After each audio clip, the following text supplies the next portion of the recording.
आप सभी का बहुत बहुत स्वागत है मेरी इस YouTube चैनल में। छत्तीसगढ़ सामान्य अध्ययन से संबंधित महत्वपूर्ण प्रश्नों पर हम चर्चा कर रहे हैं, जो कि CGPSC और CG व्यापम के आने वाली परीक्षाओं के लिए काफी महत्वपूर्ण हो सकता है। CGPSC प्रारंभिक परीक्षा जो कि फरवरी में आयोजित होगी और CG व्यापम के अनेक परीक्षाएं होती रहती है। तो हमने यहाँ पर टोटल 50 क्वेश्चन लिया हुआ है, जो कि काफ़ी सारे क्वेश्चंस जो है पहले भी परीक्षाओं में पूछा जा चुका है और कुछ मैंने नए प्रश्नों को भी इसमें सम्मिलित करने का प्रयास किया है। तो वीडियो को आप लोग आखिर तक देखिएगा, अच्छा लगे तो लाइक और शेयर भी करिएगा। पहला क्वेश्चन देखते हैं। पहला क्वेश्चन दिया है, छत्तीसगढ़ राज्य स्थापना के समय गठित पहली अंतरिम विधानसभा हेतु निर्वाचन किस वर्ष हुआ था? तो देखिए क्या बोल रहा है, छत्तीसगढ़ राज्य के स्थापना के समय। तो छत्तीसगढ़ राज्य का स्थापना हुआ था 1 नवंबर सन 2000 को। छत्तीसगढ़ राज्य जो है अस्तित्व में आया था 2000। तो जिस समय छत्तीसगढ़ राज्य अस्तित्व में आया तो जो पहली विधानसभा का गठन हुआ, तो उस विधानसभा का मतलब उस विधानसभा हेतु निर्वाचन कब हुआ था, ये आपने बताना है। तो देखिएगा, इसके लिए जो निर्वाचन हुआ था वो हुआ था सन 1998 में। 1998 में जब छत्तीसगढ़ राज्य का विभाजन नहीं हुआ था, छत्तीसगढ़ मध्य प्रदेश राज्य का अंग हुआ करता था, तब मध्य प्रदेश राज्य में विधानसभा चुनाव हुए। और जब 1 नवंबर 2000 को हमारा छत्तीसगढ़ राज्य अस्तित्व में आया, तो छत्तीसगढ़ क्षेत्र में जितने भी विधायक या फिर विधानसभा सीटें थी ना, तो उनको जो है छत्तीसगढ़ को दिया गया। तो टोटल 90 विधानसभा सीटें जो है छत्तीसगढ़ के अंतर्गत आ रही थी। तो इस 90 विधानसभा सीटों के लिए वर्ष 1998 में निर्वाचन अथवा चुनाव हुआ था। अगला क्वेश्चन हम लोग देखते हैं, छत्तीसगढ़ के मुख्यमंत्री भूपेश बघेल जी का निर्वाचन क्षेत्र कौन सा है? तो ये काफी आसान है। तो इनका जो निर्वाचन क्षेत्र है, दुर्ग जिले में स्थान है पाटन। दुर्ग जिले का एक विधानसभा क्षेत्र है पाटन, जो कि भूपेश बघेल जी का गृह क्षेत्र भी है। अगला क्वेश्चन हम देखते हैं, पोरथ धाम एवं टीपाखोल नामक पर्यटन स्थल किस जिले में स्थित है? पोरथ धाम और टीपाखोल, ये करंट से रिलेटेड क्वेश्चन हो सकता है, क्योंकि हाल फिलहाल में ये थोड़े चर्चे में है। और जो भूपेश बघेल जी की जो सरकार है, उन्होंने इसको पर्यटन स्थल के रूप में विकसित करने की योजना तैयार कर रखी है। तो ये दोनों क्षेत्र पोरथ धाम और टीपाखोल कहाँ स्थित है भाई? तो रायगढ़ जिले में स्थित है। ध्यान रखना, ये क्वेश्चन आपके लिए अच्छा हो सकता है। अगला देखते हैं हम लोग, निम्नलिखित में से कौन राष्ट्रीय नेता स्वतंत्रता आंदोलन के समय छत्तीसगढ़ नहीं आया था? तो ये जो क्वेश्चन है, बेसिक क्वेश्चन हम बोल सकते हैं। इस तरह के जो क्वेश्चन है काफी बार CGPSC में पूछा गया है। तो हमारे छत्तीसगढ़ राज्य में स्वतंत्रता आंदोलन के समय बहुत सारे राष्ट्रीय स्तर के नेताओं का आगमन होता रहा है, जिनमें से हम अगर देखें तो लोकमान्य बाल गंगाधर तिलक जी हमारे छत्तीसगढ़ राज्य से गुजरे थे।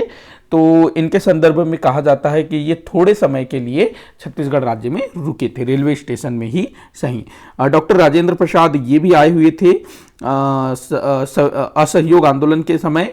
उसके बाद पंडित जवाहरलाल नेहरू भी आए हुए थे, 1935 में आए थे। ये वीवी गिरी जो है मजदूर आंदोलन के टाइम पर हमारे छत्तीसगढ़ में आए थे। लेकिन जो गोपाल कृष्ण गोखले जी है, ये कभी भी छत्तीसगढ़ नहीं आए थे। तो यहाँ पर कौन नहीं आया था ये बताना है। तो यहाँ पर ऑप्शन 2 जो क्या नाम है इनका, गोपाल कृष्ण गोखले जी, वो जो है नहीं आए थे। अगला क्वेश्चन दिया है, चितावरी देवी मंदिर स्थित है। चितावरी देवी मंदिर, तो इस तरह के जो छोटे छोटे मंदिर है वो भी काफी इंपॉर्टेंट है, पूछे जाते हैं। और ये मंदिर इसलिए भी इंपॉर्टेंट है क्योंकि ये छत्तीसगढ़ राज्य सरकार द्वारा क्या कहते हैं, छत्तीसगढ़ राज्य सरकार द्वारा संरक्षित क्षेत्र घोषित किया गया है। मतलब छत्तीसगढ़ राज्य सरकार ना कुछ पुरातात्विक महत्व की चीज़ों को संरक्षित करती है और उसके रखरखाव के लिए जिम्मेदारी उठाती है। तो ये भी वैसे ही टाइप का मंदिर है। कहाँ पर स्थित है भाई? तो ये जो है ना रायपुर जिले में स्थित है। कहाँ स्थित है? रायपुर जिले में। रायपुर में एक स्थान है दामाखेड़ा, जो कि कबीर पंथियों के लिए बहुत जाना जाता है। ये भी आपको ध्यान में रखना है, कबीर पंथियों के लिए जाना जाता है दामाखेड़ा। दामाखेड़ा से ही लगभग 2 किलोमीटर दूर एक गांव है धोबनी। तो वहीं पर जो है यह मंदिर स्थित है, चितावरी मंदिर। मुख्यतः यह एक शिव मंदिर है, तो ध्यान रखना है। आरंग की बात करें तो मंदिरों की नगरी कहा जाता है, जो कि रायपुर में है। चंद्रखुरी की बात करें तो माँ कौशल्या जी का यहाँ मंदिर है और राम जी की प्रतिमा यहाँ पर स्थापित की जा रही है, ये भी रायपुर में है। उस वक्त खरौद की बात करें तो जांजगीर चांपा जिले में है, और खरौद ये सबरी माता से संबंधित है। खरौद यहाँ पर खर दूषण की हत्या, मतलब जो खर दूषण थे ना रावण के भाई, उनको जो है यहाँ पर राम जी ने वध किया था। इसके अलावा सबरी माता से संबंधित स्थल सिवरी नारायण है। सिवरी नारायण महत्वपूर्ण है, खरौद से भी सबरी माता का संबंध है। अगला क्वेश्चन हम लोग देखते हैं, रतनपुर अभिलेख किस राजा से संबंधित है? रतनपुर अभिलेख काफी बार पूछा गया क्वेश्चन है। तो रतनपुर अभिलेख का संबंध जो है ना, ये किनसे है? तो जाजलदेव प्रथम से। यहीं से जो है इनके बारे में जानकारी मिलती है, काफी सारी जानकारी। बाकी रत्नदेव प्रथम, पृथ्वीदेव प्रथम, रत्नदेव द्वितीय, ये सब भी जो है कलचुरी वंश के शासक थे। अगला क्वेश्चन देखते हैं, बाबा गुरु घासीदास जी के उत्तराधिकारी कौन हुए? तो बाबा गुरु घासीदास जी, जिनका अभी मतलब जो जन्म दिवस है 18 दिसंबर को मनाया गया, बाबा गुरु घासीदास जी की जयंती, तो इनके उत्तराधिकारी कौन हुए? मतलब इनकी गुरु गद्दी किनको मिली? तो इनके उत्तराधिकारी हुए इनके जो पुत्र थे ना अमरदास, इनको जो है गुरु गद्दी प्राप्त हुई। अगला क्वेश्चन दिया है, छत्तीसगढ़ में नियुक्त होने वाला पहला ब्रिटिश अधिकारी कौन था? तो छत्तीसगढ़ में नियुक्त होने वाला पहला ब्रिटिश अधिकारी, वैसे तो अगर हम देखें फॉरेस्टर, ये पहला अंग्रेज था जो कि छत्तीसगढ़ की यात्रा पर आया था। महिपत राव के समय में आया था फॉरेस्टर। उसके बाद जो ब्लंट है ना, ये विट्ठल राव, जो सूबेदार विट्ठल राव, उसके समय में आया था। कोलब्रुक जो है केशव गोविंद के समय में आया था। ये सब जो है ना एक प्रकार के यात्री थे, कोई अधिकारी नहीं थे। लेकिन जो इलियट है, जिसका पूरा नाम था चार्ल्स सी इलियट, ये जो है 1854 में जब छत्तीसगढ़ क्षेत्र को ब्रिटिश ईस्ट इंडिया कंपनी के साम्राज्य में मिलाया गया ना, तब छत्तीसगढ़ का इसको डिप्टी कमिश्नर बना करके भेजा गया, मतलब कि अधिकारी के रूप में। तो चार्ल्स सी इलियट ध्यान रखेंगे। अगला क्वेश्चन दिया है, छत्तीसगढ़ की कौन सी नदी का उद्गम कांदावनी की पहाड़ियों से हुआ? ये नाम मुझे बड़ा ही अच्छा लगता है, कांदावनी सुनने में काफी अच्छा लगता है। तो यहां से हाप नदी का उद्गम हुआ है। हाप नदी जो कि हमारी शिवनाथ नदी की सहायक नदी है। शिवनाथ नदी महानदी की सहायक नदी है ना, और शिवनाथ नदी की सहायक नदी हाप नदी। हाप नदी का जो प्रवाह क्षेत्र है, ये कबीरधाम जिले में है, ध्यान रखना, कबीर धाम, कवर्धा भी बोल सकते हो, कबीर धाम ज्यादा सुटेबल है। तो हाप नदी जो कि शिवनाथ की सहायक नदी है। बाकी मनियारी, आभनेर, अरपा, ये सब भी जो हैं अपनी जो शिवनाथ महानदी की सहायक नदियां हैं। अगला क्वेश्चन दिया है, निम्न कथनों पर विचार करने को बोल रहा है। पहला कथन दिया है, महिपत राव दिनकर ने छत्तीसगढ़ में सूबा शासन की शुरुआत की। तो ये गलत है भाई। सूबा शासन की जो शुरुआत है ना, वो ब्योंकोजी भोसले ने की थी। ब्योंकोजी भोसले, ये कौन थे ब्योंकोजी भोसले? तो रघुजी, जो अपने रघुजी कह रहा हूँ, जो बिंबाजी भोसले थे ना, उनके बाद ही आए थे ब्योंकोजी भोसले। लेकिन जो ब्योंकोजी भोसले थे, ये छत्तीसगढ़ नहीं आना चाहते थे, इसलिए इन्होंने यहाँ पर सूबा शासन की शुरुआत की। तो पहला कथन गलत होगा। दूसरा कथन दिया है, कलचुरी काल में लाखा बांटा की प्रथा प्रचलन में थी। बिल्कुल सही है, लाखा बांटा की जो प्रथा है वो यहाँ पर प्रचलन में थी, यहाँ के समाज में। अगला दिया है, मिस्टर एगन्यू ने परगनों का पुनर्गठन किया। जी हाँ, ये भी बिल्कुल सही है। टोटल 27 परगने हुआ करते थे, जिनको पुनर्गठित करके इसने 8 कर दिया था। तो यहाँ पर आपका दूसरा और तीसरा सही होगा, पहला गलत होगा। तो देखते हैं कूट में क्या पूछ रहा है, सत्य कथन बताना है। तो 2 और 3 सही है, मतलब आपका उत्तर हो जाएगा स। अगला क्वेश्चन देखते हैं, नवा रायपुर किन राष्ट्रीय राजमार्गों के निकट स्थित है? नवा रायपुर, नवा रायपुर मतलब हमारा जो नया रायपुर है ना, अटल नगर, तो उसका नाम, आधिकारिक नाम भूपेश बघेल सरकार जी के द्वारा नवा रायपुर कर दिया गया है। पहले नया रायपुर था और साथ में अटल नगर, लेकिन अब जो है नवा रायपुर और साथ में अटल नगर दोनों। तो ये जो है हमारे रायपुर के निकट स्थित है ना, रायपुर में तो नहीं है लेकिन रायपुर से निकट स्थित है। लगभग मेरे ख्याल से 25, 30, 35 किलोमीटर दूर स्थित होगा। और नवा रायपुर को जो है ना राजधानी के रूप में विकसित किया जा रहा है। जितने भी मतलब सरकारी विभाग हैं सबको वहाँ शिफ्ट किया गया है, और अभी भी जो है शिफ्टिंग का काम चल रहा है। और वहाँ काफ़ी कुछ नई नई चीज़ें बन रही है, जैसे कि पुरखौती मुक्तांगन भी वहीं पर है, जंगल सफारी वहीं पर है, काफ़ी सारी चीज़ें। तो ये किन राष्ट्रीय राजमार्गों के निकट स्थित है? तो ध्यान रखना, अगर मैं बताऊं, ये हमारा रायपुर है नगर, अगर मैं ये छत्तीसगढ़ बताऊँ, ये हमारा छत्तीसगढ़ हो गया, हाँ ये छत्तीसगढ़, इधर अपना ये जो ऊपर में है ये हो गया हमारा सरगुजा, नीचे वाला भाग जो है बस्तर, यहाँ पर है रायपुर, हाँ तो यहाँ कहीं होगा हमारा नया रायपुर ऐसे, हालांकि इसमें काफ़ी दूर लगेगा। तो यहाँ ध्यान रखना एक सड़क गुजरती है छत्तीसगढ़ के बीचों बीच से कुछ ऐसे, जो कि राजनांदगांव, डोंगरगढ़, दुर्ग, रायपुर ऐसे होते हुए ना वो सरायपल्ली, महासमुंद होते हुए उड़ीसा चली जाती है। सरायपल्ली, महासमुंद ऐसे होते हुए कहाँ चली जाती है? उड़ीसा। तो इसको कहा जाता है नेशनल हाईवे नंबर 53 ये बोला जाता है। और दूसरी एक सड़क गुजरती है जो कि नीचे इधर से आती है, सुकमा से आती है, सुकमा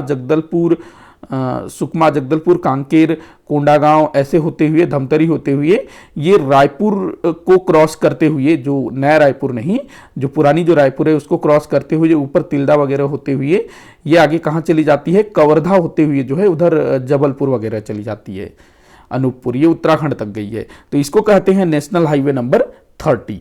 तो यहां पर हमारा जो है नया रायपुर स्थित है, मतलब एक तरफ जो है नेशनल हाईवे नंबर 53, एक तरफ जो है 30, और दोनों से ही जो है ये काफी निकट स्थित है। तो आपका उत्तर हो जाएगा NH30 एवं NH53, इस पर जो है नवा रायपुर काफी निकट है इन दोनों नेशनल हाईवे के। अगला क्वेश्चन देखते हैं, फूलपाड़ जलप्रपात किस जिले में? फूलपाड़ जलप्रपात ये दंतेवाड़ा का एक जलप्रपात है, वाटरफॉल है, और ये जो है ना ट्रैकिंग के लिए जाना जाता है। जैसे कि जो पर्वतारोही होते हैं ना, पहाड़ों पर चढ़ते उतरते हैं, तो उन जैसे लोगों के लिए ये एक तरह से काफी अच्छा माना जाता है ट्रैकिंग के लिए, फूलपाड़ जलप्रपात। अगला क्वेश्चन देखते हैं, सर्वप्रथम किसने छत्तीसगढ़ राज्य के पृथक निर्माण हेतु विधायी प्रयास किया था? यह भी काफी पुराना क्वेश्चन है, काफी बार पूछा जा चुका है, तो आंसर भी आपको पता होगा, ठाकुर रामकृष्ण सिंह। मध्य प्रदेश मध्य प्रदेश उस समय नहीं बना था, मध्य प्रांत के विधानसभा में इन्होंने जो है वहां के विधानसभा में आवाज उठाई थी कि छत्तीसगढ़ पृथक राज्य बनना चाहिए। 1955 की बात है ये, इस समय तो मध्य प्रदेश भी नहीं बना था, मध्य प्रदेश तो 1 नवंबर 1956 को बना ना, तो 1955 में मध्य प्रांत एवं बरार के विधानसभा में इन्होंने आवाज उठाई थी, और उस समय राजधानी नागपुर हुआ करती थी। बाकी पंडित सुंदरलाल शर्मा छत्तीसगढ़ राज्य निर्माण के प्रथम स्वप्न दृष्टा माने जाते हैं। डॉक्टर खूबचंद बघेल, इन्होंने भी छत्तीसगढ़ राज्य निर्माण हेतु काफी आंदोलन किया था। वहीं अगर हम पंडित रविशंकर शुक्ल जी की बात करें तो ये पृथक छत्तीसगढ़ राज्य निर्माण के पक्ष में नहीं थे, ध्यान रखना इस तथ्य को भी। अगला क्वेश्चन दिया है, कवि दलराम राव कहाँ के कवि थे? बड़ा ही आसान क्वेश्चन है, काफी मतलब पुराना क्वेश्चन है, पूछा ही जाता है इस तरह के क्वेश्चन। तो ये खैरागढ़ के कवि थे, अपने जो खैरागढ़ के कवि थे कवि दलराम राव। आगे बढ़ते हैं अगले क्वेश्चन की तरफ। अगला क्वेश्चन दिया हुआ है, श्री रामेश्वर गहिरा गुरु संस्कृत महाविद्यालय किस जिले में स्थापित है? श्री रामेश्वर गहिरा गुरु संस्कृत महाविद्यालय। तो देखो, जो संत गहिरा गुरु है ना, वो उनका मूल नाम है रामेश्वर। उनका मूल नाम क्या है? रामेश्वर। वो जब संन्यास धारण करते हैं उसके बाद उनका नाम जो है गहिरा गुरु पड़ जाता है। तो इन्हीं के नाम पर एक संस्कृत महाविद्यालय स्थापित किया गया है, जो कि जसपुर जिले में स्थापित है, संस्कृत महाविद्यालय। और ये जो महाविद्यालय है पंडित रविशंकर शुक्ल महाविद्यालय से वर्तमान समय में मान्यता प्राप्त है। पहले ये अलग अलग विश्वविद्यालयों से मान्यता प्राप्त था, लेकिन छत्तीसगढ़ राज्य गठन के पश्चात से ये पंडित रविशंकर शुक्ल विश्वविद्यालय से मान्यता प्राप्त इसको मिला हुआ है, मतलब कि उससे संबंधित है ये। और संत गहिरा गुरु जी से संबंधित क्वेश्चन पूछे जाते हैं। जो सरगुजा का विश्वविद्यालय है ना, सरगुजा विश्वविद्यालय जिसको कहा जाता था, उसका नाम गहिरा गुरु जी के नाम पर रखा गया है, संत गहिरा गुरु विश्वविद्यालय। अगले क्वेश्चन को देखते हैं हम। सुमेधित करने को बोला जा रहा है, इस तरह के क्वेश्चन काफी पूछे जाते हैं, मतलब एक तरफ जो है शासक का नाम, दूसरे तरफ जो है राजवंश। तो देखते हैं कल्याण साय। अच्छा, कौन सुमेलित नहीं है ये बोल रहा है ना, कल्याण साय, कलचुरी वंश, ठीक है, ये गलत है भाई। सोमेश्वर देव जो है ना, फणी नागवंश नहीं है, छिंदक नागवंश, ये छिंदक नागवंश के शासक हैं। तो कौन सा सुमेलित नहीं है ये बताना था ना, तो यही आपका आंसर होगा। दलपत देव काकतीय वंश, ठीक है ये भी। भवदत्त वर्मन नलवंशी, ये भी ठीक है। तो आपका जो उत्तर हो जाएगा ब, सोमेश्वर देव जो है नागवंशीय शासक है। अगला क्वेश्चन दिया है गंगरेल बांध में कुल कितने गेट हैं। तो इस तरह के क्वेश्चन भी बनते हैं। तो 14 गेट है भाई गंगरेल बांध में। ये जो गंगरेल बांध है ये धमतरी जिले में स्थित है ना, और धमतरी जो नगर है वहां से काफी पास ही में है। और ये जो जलाशय है गंगरेल बांध में उसका नाम है पंडित रविशंकर शुक्ल जलाशय। अगला क्वेश्चन हम देखते हैं बस्तर दशहरा की शुरुआत किस तिथि से होती है। तो बस्तर का जो दशहरा है वो मूलतः क्या होता है, रथोत्सव होता है ना, रथ उत्सव होता है। ये जो बस्तर का जो दशहरा है, माफी चाहूंगा मेरा ये काम नहीं कर रहा है, तो रथ उत्सव होता है ये, और ये टोटल 75 दिन तक चलता है। 75 दिन तक चलता है। तो इसकी शुरुआत मानी जाती है सावन अमावस्या से। सावन अमावस्या के दिन जो है बस्तर दशहरा की शुरुआत होती है। अब आप मुझे बताएंगे कि सावन अमावस्या के दिन और कौन सा प्रमुख त्योहार मनाया जाता है। नीचे कमेंट बॉक्स में बताइएगा कि प्रतिवर्ष हमारे छत्तीसगढ़ राज्य में सावन अमावस्या के दिन कौन सा पर्व मनाया जाता है। काफी फेमस पर्व है, अक्सर क्वेश्चन पूछा जाता है। अगला क्वेश्चन दिया है कौन सी जोड़ी सुमेलित नहीं है। कौन सी जोड़ी सुमेलित नहीं है ये आपको बताना है। तो देखते हैं, एक तरफ गीत दिए हुए हैं, दूसरे तरफ उनका विषय। तो सोहर गीत बच्चे के जन्म के अवसर पर ठीक है भाई ये। तारा गीत रात के समय कभी भी, ये गलत है। तारा गीत जो है ना ये बस्तर में छेरछेरा से संबंधित है, तो यही आपका आंसर होगा। डंडारी नृत्य होली के अवसर पर बस्तर क्षेत्र में किया जाता है, ठीक है। ये धनकुल गीत तीजा पर किया जाता है। तो आंसर आपका हो जाएगा ब, तारा गीत। अगला क्वेश्चन दिया है 1857 की क्रांति से संबंधित क्रांतिकारी गोविंद सिंह का संबंध किस रियासत, किस जमींदारी से था। तो गोविंद सिंह के संबंध में मैं बता दूं कि ये जो हैं वीर नारायण सिंह जी के बेटे थे, अर्थात ये सोना खान जमींदार से संबंधित थे।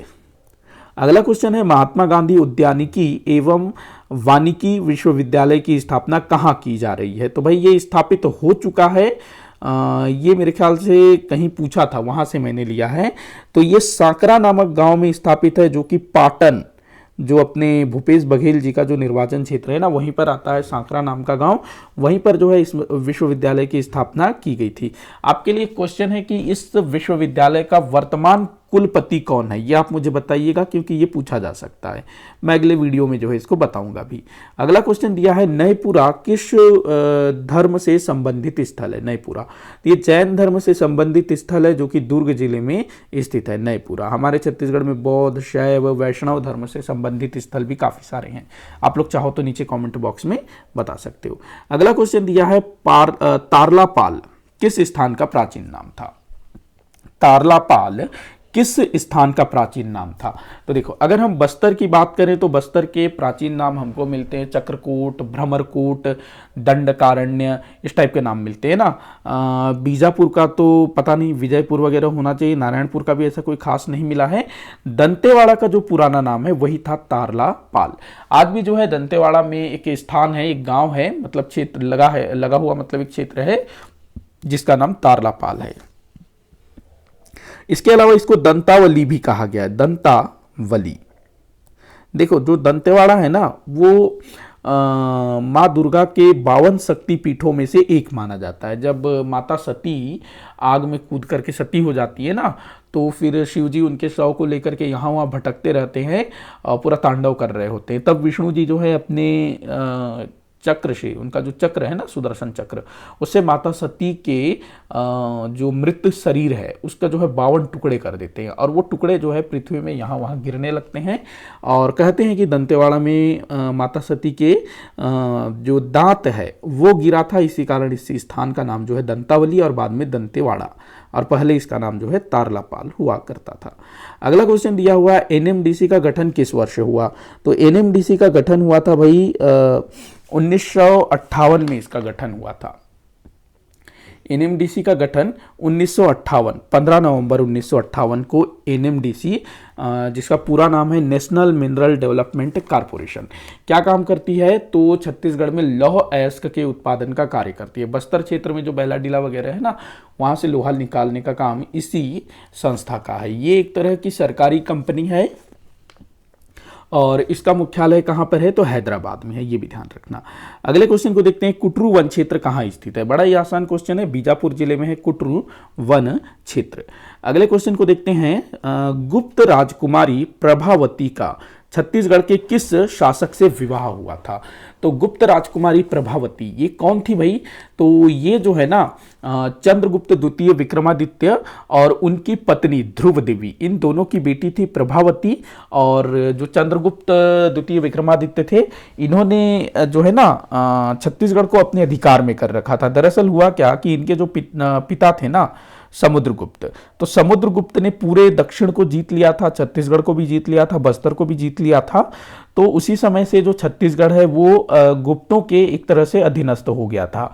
तो यहाँ आगे चल करके जो यहाँ के जो राजा थे, छत्तीसगढ़ के जो राजा थे वाकाटक नरेश, उनसे जो है गुप्तों ने वैवाहिक संबंध भी स्थापित किया और चंद्रगुप्त द्वितीय विक्रमादित्य ने अपनी पुत्री प्रभावती का विवाह वाकाटक नरेश रुद्रसेन से करवाया। ध्यान रखना इस चीज को, बहुत इंपॉर्टेंट है, पूछा भी गया है वैसे काफी बार।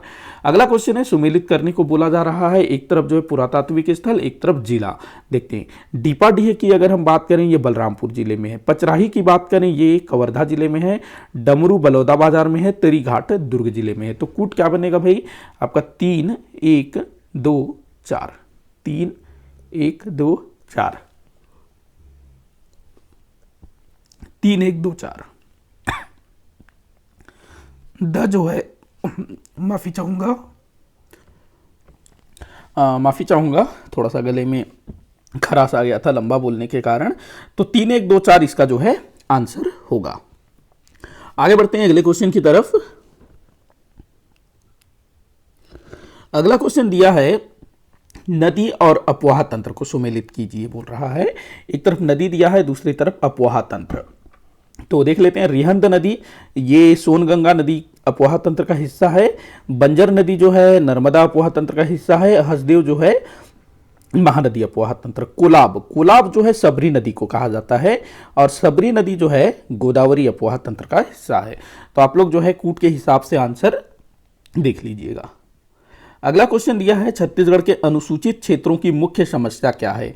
ये क्वेश्चन ना मुझे जहां तक याद आ रहा है कि मैंने एक बार किसी वीडियो में इसको पूछा था, फिर से दिख गया तो मैंने ऐड कर लिया।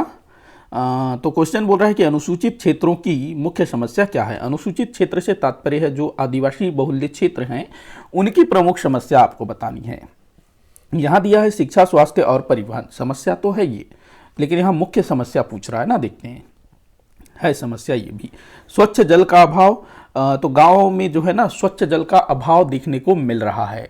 वहाँ जो है कुएं या फिर नदी तालाब का पानी वो लोग यूज़ करते हैं। अभी जो है कुछ क्षेत्रों में जो है पानी पहुँचाया जा रहा है, तो ये भी एक समस्या है। अगला है नक्सलवादी गतिविधियाँ एवं कानून व्यवस्था की स्थिति। ये जो है सबसे बड़ी जो कहना चाहिए समस्या है। बाकी स्थानीय बोलियाँ ये कोई समस्या नहीं होनी चाहिए, क्योंकि भाषा सीखा जा सकता है, उसमें कोई बहुत बड़ी बात नहीं है। अब देखिएगा, नक्सलवादी गतिविधियां एवं कानून व्यवस्था अगर ये सुधर जाए तो शिक्षा, स्वास्थ्य और स्वच्छ जल आराम से पहुंच जाएगा।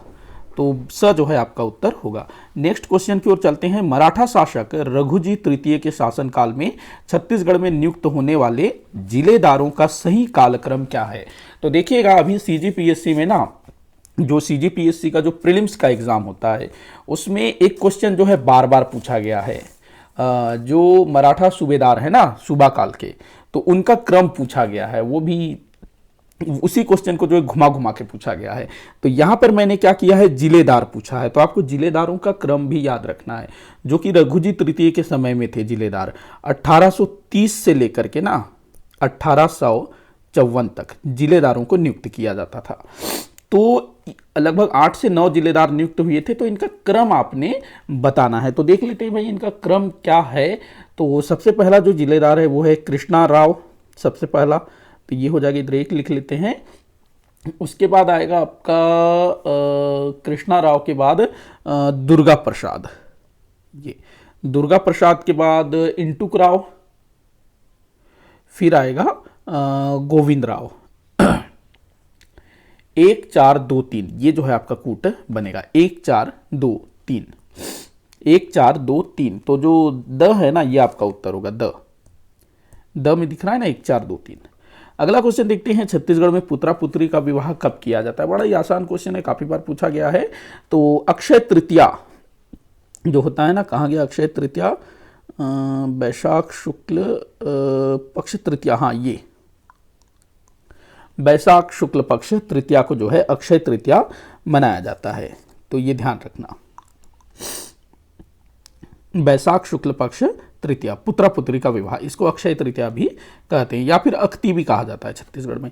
अगला दिया है सुमेलित करने को बोल रहा है। एक तरफ जो है हमारे छत्तीसगढ़ राज्य के कुछ प्रशासनिक संस्थाएं और दूसरी तरफ जिले दिए हुए हैं। देख लेते हैं मुद्रणालय। तो हमारे छत्तीसगढ़ राज्य सरकार का जो मुद्रणालय है, शासकीय मुद्रणालय, ये राजनांदगांव में है। वहीं राजस्व मंडल की बात करें तो बिलासपुर जिले में है। खनिज भवन ये रायपुर में है। भू अभिलेख शाखा ये दुर्ग जिले में है। तो आप लोग कूट मिला लीजिएगा, 2 1 4 3 जो है हो रहा है। तो 2 1 4 3 देख लीजिए कहाँ पर है भाई, 2 1 4 3 अ। अगला क्वेश्चन दिया है सुतनुका देवदासी का उल्लेख कहाँ से प्राप्त हुआ है? तो सुतनुका देवदासी, इसका जो उल्लेख हमको मिलता है सरगुजा जिले के गुफाओं से। तो कौन सी गुफा से भाई? तो जोगीमारा की गुफा से। बहुत सारी गुफाएं हैं ना वहाँ पर, तो जोगीमारा की गुफा से हमको जो है पता चलता है। सीता बेंगरा की गुफा से हमको प्राचीनतम नाट्यशाला के बारे में पता चलता है। वहीं लक्ष्मण बेंगरा की गुफा ये भी जो है सरगुजा क्षेत्र में ही है, जो कि रामायण कालीन है। अगर सिंघनपुर की गुफा की बात करें तो ये रायगढ़ जिले में है। आंसर हो जाएगा जोगीमारा की गुफा। अगला क्वेश्चन है गोल्लत विवाह किस जनजाति में प्रचलित है? गोल्लत विवाह, गोल्लत विवाह जो है विनिमय विवाह है, जिसको हमारे छत्तीसगढ़ में गुर्रावट विवाह भी कहते हैं। विनिमय विवाह से तात्पर्य है दो परिवारों के बीच कन्याओं का आदान प्रदान, मतलब कि एक तरफ से कन्या दिया जाएगा, दूसरी तरफ से भी कन्या दिया जाएगा, इस टाइप से। मतलब दो भाई बहन है, दो परिवारों में, तो उनका जो है विवाह किया जाएगा आपस में इधर उधर। तो किस जनजाति में गोल्लत विवाह कहा जाता है? विनिमय विवाह को। तो बिरहोर जनजाति में। ध्यान रखना, काफी इंपॉर्टेंट हो सकता है, इस तरह के क्वेश्चन पूछे जाते हैं। अगला क्वेश्चन हम देखते हैं, कौन सा कथन असत्य है? असत्य कथन को पहचानना है। पहला दिया है देवगढ़ की पहाड़ी विंध्याचल पर्वत का विस्तार है, बिल्कुल ठीक है। ये गौरलाटा राज्य की सबसे ऊंची चोटी है, ये भी ठीक है, 1225 मीटर। और ये बलरामपुर जिले में है ना। मैकल पर्वत श्रेणी वृष्टि छाया क्षेत्र है, बिल्कुल सही है। वृष्टि छाया क्षेत्र का मतलब होता है कम वर्षा वाला क्षेत्र। अगला दिया है इंद्रावती नदी सीधे बंगाल की खाड़ी में विसर्जित होती है, तो ये गलत है भाई। इंद्रावती नदी जो है वो गोदावरी नदी में मिलती है, उसके बाद बंगाल की खाड़ी में, सीधे नहीं मिलती है। अगला क्वेश्चन देखते हैं, चाउर छींचना का क्या अर्थ है? तो चाउर छींचना का अर्थ होता है जादू टोना करना। चावल को जो है ना जादू वादू करते हैं और उसको जिसके ऊपर जादू करना है उसके ऊपर फेंक दिया जाता है। अगला क्वेश्चन दिया है, निम्न में से कौन सा पेय पदार्थ वृक्ष से प्राप्त होता है? बहुत अच्छा क्वेश्चन हो सकता है इस तरह का क्वेश्चन। ये दरअसल मेरे द्वारा ही क्रिएट किया गया है। इसके पहले भी मैंने एक क्वेश्चन पूछा था कि कौन सा पेय पदार्थ चावल से बनता है। तो आपको जो है इस तरह से अलग अलग कैटेगरी में डिवाइड करना आना चाहिए। तो देखते हैं कौन से पेय पदार्थ वृक्ष से प्राप्त होता है। लांदा जो है चावल से तैयार किया जाता है, हांडिया चावल से तैयार किया जाता है, बाकी सल्फी, ताड़ी और छिंदरस ये तीनों जो है वृक्ष से निकाला जाता है। तो आपका आंसर हो जाएगा 2 4 5, ये जो है आपका उत्तर होगा 2 4 5। कूट में देख लेते हैं 2 4 5 द। अगला क्वेश्चन है, छत्तीसगढ़ में कपिला किसे कहा जाता है? कपिला, तो जो काली गाय होती है ना उसको कपिला कहते हैं छत्तीसगढ़ में। कपिला पशु आहार भी आता है। अगला दिया है, छत्तीसगढ़ में पंथी क्या है? तो पंथी एक नृत्य है, लेकिन ऑप्शन में तो नृत्य नहीं है ना, खाली। तो किस तरह का नृत्य है? क्या ये एकल नृत्य है? नहीं, बहुत सारे लोग करते हैं ना, तो ये समूह नृत्य है, ध्यान रखना। अगला क्वेश्चन है, बिलासपुर किसका मुख्यालय? तो बिलासपुर जो है दक्षिण पूर्वी मध्य रेलवे का मुख्यालय है बिलासपुर। अगला है, मांदर किस प्रकार का वाद्य यंत्र है? तो मांदर जो है वितत प्रकार का वाद्य यंत्र है। देखो वाद्य यंत्र 4 प्रकार के होते हैं।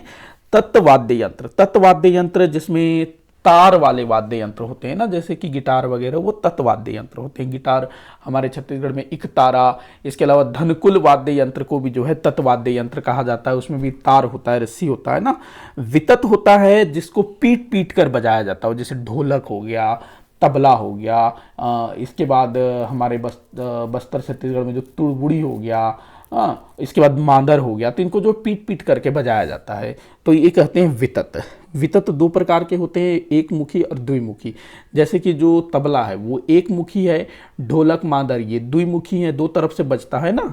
उसके बाद होता है घन। घन जो है ना, ये दो चीज़ों को आपस में टकराने से जो ध्वनि निकलती है, संगीत निकलता है, उसको घन कहते हैं। जैसे कि घंटा हो गया, और भी काफ़ी सारी चीज़ें जो दोनों हाथों में पकड़े रहते हैं और ऐसे टकराते रहते हैं। सुशिर ये जो है फूंकने वाला वाद्य यंत्र, जैसे बांसुरी हो गया, सहनाई हो गया, तो इसका आंसर होगा वितत। तो ये भी आप ध्यान में रखना, वाद्य यंत्रों के प्रकार भी। अगला दिया है उर्रांव जनजाति में प्रचलित पेय पदार्थ कौन सा है। तो भाई उर्रांव जनजाति का प्रचलित पेय पदार्थ है कोसमा। करेया की बात करें तो ये उनकी क्या है, वेशभूषा, कपड़ा। अगला दिया है किस जनजाति में प्रसव हेतु कुंबा नामक पृथक से झोपड़ी का निर्माण किया जाता है। कुंबा नामक पृथक से झोपड़ी बनाया जाता है किस जनजाति में, ये आपको बताना है। तो ये बनाया जाता है कोरवा जनजाति में, कुंबा नामक झोपड़ी प्रसव के समय, जब किसी को बच्चा होने वाला होता है ना। अगला दिया है राजिम कुंभ मेला का आयोजन कब होता है। तो भाई माघ पूर्णिमा को होता है, इसको बोलते हैं ना माघी पुन्नी मेला। सुना होगा आपने बड़े बुजुर्गों से कि भैया माघी पुन्नी मेला घूमे पर जाबो, ऐसे टाइप से। तो माघी पुन्नी मेला, माघ पूर्णिमा, जो कि महाशिवरात्रि तक चलता है, लगभग 14-15 दिन। अगला क्वेश्चन है गोंड जनजाति कितनी उपजातियों में विभक्त है। तो भाई काफी बार पूछा गया क्वेश्चन है, 41 उपजातियों में ये बटा हुआ है। अगला क्वेश्चन दिया है 1930 में महासमुंद में किसके नेतृत्व में जंगल सत्याग्रह हुआ। तो शंकर राव गनोदवाले, इनके नेतृत्व में जो है जंगल सत्याग्रह हुआ। अगला क्वेश्चन है किस वर्ष डौंडी लोहारा में किसान आंदोलन हुए। तो डौंडी लोहारा में 1937 में किसान आंदोलन हुए, और यहां पर नेतृत्व करने वाले थे नरसिंह प्रसाद अग्रवाल। अगला क्वेश्चन है वर्तमान में पंडित रविशंकर शुक्ल विश्वविद्यालय का कार्यक्षेत्र है। तो पंडित रविशंकर शुक्ल विश्वविद्यालय का कार्यक्षेत्र आपको बताना है। तो संपूर्ण छत्तीसगढ़ दिया है नहीं भाई। अगर हम बस्तर की बात करें तो वहाँ पर बस्तर विश्वविद्यालय जो कि हो गया है अब शहीद महेंद्र कर्मा विश्वविद्यालय। सरगुजा में बात करें तो सरगुजा विश्वविद्यालय है जो कि गहिरा गुरु विश्वविद्यालय बन गया है। दुर्ग में दुर्ग विश्वविद्यालय, बिलासपुर में बिलासपुर विश्वविद्यालय। मतलब कि इन क्षेत्रों के जो महाविद्यालय हैं वो इन क्षेत्रों के विश्वविद्यालयों से संबंधित हो गए हैं। नहीं तो किसी जमाने में संपूर्ण छत्तीसगढ़ में पंडित रविशंकर शुक्ल विश्वविद्यालय के ही कॉलेज चला करते थे, लेकिन अभी जो है इसका कार्यक्षेत्र रायपुर तक ही सिमट गया है। तो क्या इसका आंसर केवल रायपुर संभाग होगा? तो गलत, ये भी इसका आंसर नहीं होगा, क्योंकि जो पंडित रविशंकर शुक्ल विश्वविद्यालय है ना, वो कुछ विशेष महाविद्यालयों को रायपुर संभाग के बाहर स्थित हैं, वो उनको भी जो है मान्यता देता है। जैसे कि जसपुर का संत श्री रामेश्वर गहिरा गुरु संस्कृत महाविद्यालय, इसको भी जो है अपने पंडित रविशंकर शुक्ल विश्वविद्यालय द्वारा संबद्धता प्राप्त है। तो यहां पर ये गलत होगा, केवल रायपुर संभाग, ये गलत होगा। तो आंसर हो जाएगा ये, उपरोक्त में से कोई नहीं, द। अगला क्वेश्चन है निम्नलिखित में से कौन राज्य की अत्यधिक पिछड़ी जनजाति नहीं है। तो कमार है, बैगा है, कोरवा है, कंवर नहीं है, बाकी सब है। तो 5 विशेष पिछड़ी जनजाति है, 2 राज्य सरकार द्वारा, टोटल 7, मतलब 5 जो है राष्ट्रपति द्वारा और 2 राज्यपाल द्वारा, तो टोटल 7 होते हैं। अगला क्वेश्चन है सीतामढ़ी हरचौका कहाँ स्थित है। तो ये कोरिया जिले में स्थित है सीतामढ़ी हरचौका, जो कि माता सीता जी की रसोई मानी जाती है। सीतामढ़ी हरचौका, इसको जो है राम वनगमन पथ के लिए भी चुना गया है। इसी के साथ आज का हमारा ये वीडियो यहीं पर समाप्त होता है। आप लोग मुझे कमेंट करके बताइएगा कि आपसे कितने क्वेश्चन सॉल्व हुए। किसी भी क्वेश्चन में कोई भी डाउट हो तो मुझे कमेंट बॉक्स में जरूर बताइएगा, ताकि मैं उसको सॉल्व कर सकूं। वीडियो को जितना हो सके उतना आप शेयर करिएगा, लाइक करिएगा, चैनल को सब्सक्राइब करिएगा। वीडियो को आखिर तक देखने के लिए बहुत बहुत धन्यवाद।